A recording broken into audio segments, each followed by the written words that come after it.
এই সকলে আমরা সকলে অমৃতের পুত্র। আমরা যদি অমৃতের পুত্র হই তাহলে কি আমাদের মৃত্যু হবে? তবে একটা জিনিস, যে আমাদের পিতার সঙ্গে আমাদের পরিচয়টা স্থাপন করতে হবে। পিতার সঙ্গে পরিচয় যদি না স্থাপন হয় তাহলে কি আমরা আমাদের প্রকৃত পরিচয় লাভ করতে পারবো? এখন যদি আমি প্রশ্ন করি যে আমাদের পরম পিতা কে? আমাদের পিতা কে? ভগবান। এই দেহের পিতা মাতা আছে, এই দেহটার পিতা মাতা আছে, তাকে আমরা জানি, তাকে আমরা চিনি, কিন্তু আত্মার পিতা কে? আত্মার মাতা কে? এই আমাদের শাস্ত্রে বলা হচ্ছে আত্মার পিতা হচ্ছে বেদ, পিতা হচ্ছেন শ্রী গুরুদেব, আর আত্মার মাতা হচ্ছে বেদ, বেদ ও মাতা। পিতা মাতার মাধ্যমে আমাদেরকে নতুন জন্ম দান করছে। কিসের জন্ম? আত্মার জন্ম। তাই জন্য এই যে মানুষের শরীর, যারা উচ্চ স্তরের মানুষ, যারা এই আত্মতত্ত্ব জ্ঞান লাভ করতে চায়, তাদেরকে দ্বিতীয় জন্ম গ্রহণ করতে হয়। তাই তাদের বলা হয় দ্বিজ। দ্বিজ, দ্বিতীয়বার যার জন্ম হয়, দুবার যার জন্ম হয়েছে।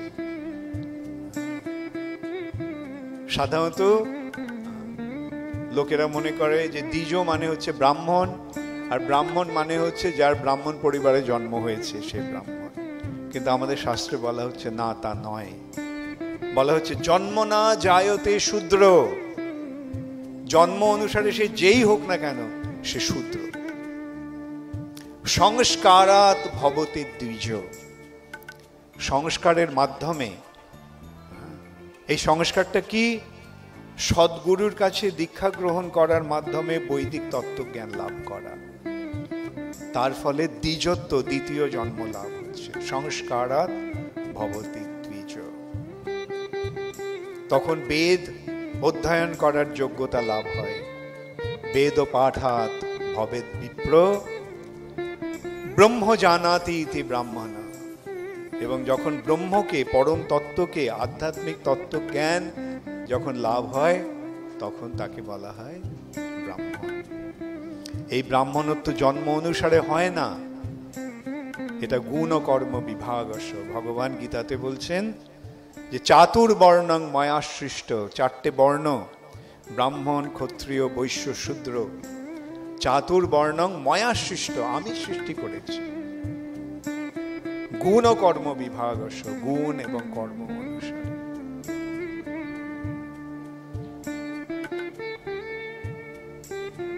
এখন এই তত্ত্বজ্ঞানের মাধ্যমেই আমাদের জীবনের প্রকৃত সদ্গতি লাভ হয়।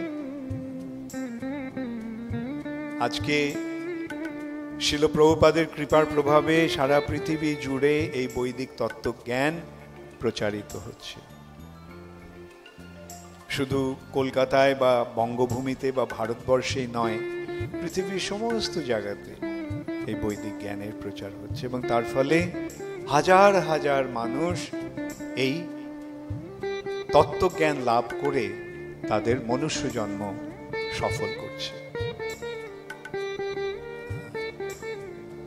শুধু এটি সম্ভব হয়েছে আমাদের পরমারাধ্য গুরুদেব শিল প্রভুপাদের কৃপার প্রভাবে।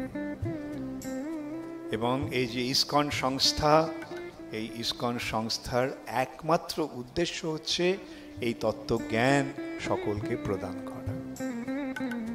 আজকে যদি আমরা এখানে প্রশ্ন করি যে এই বৈদিক তত্ত্বজ্ঞান আপনারা কে কে লাভ করেছেন, হাত তুলুন।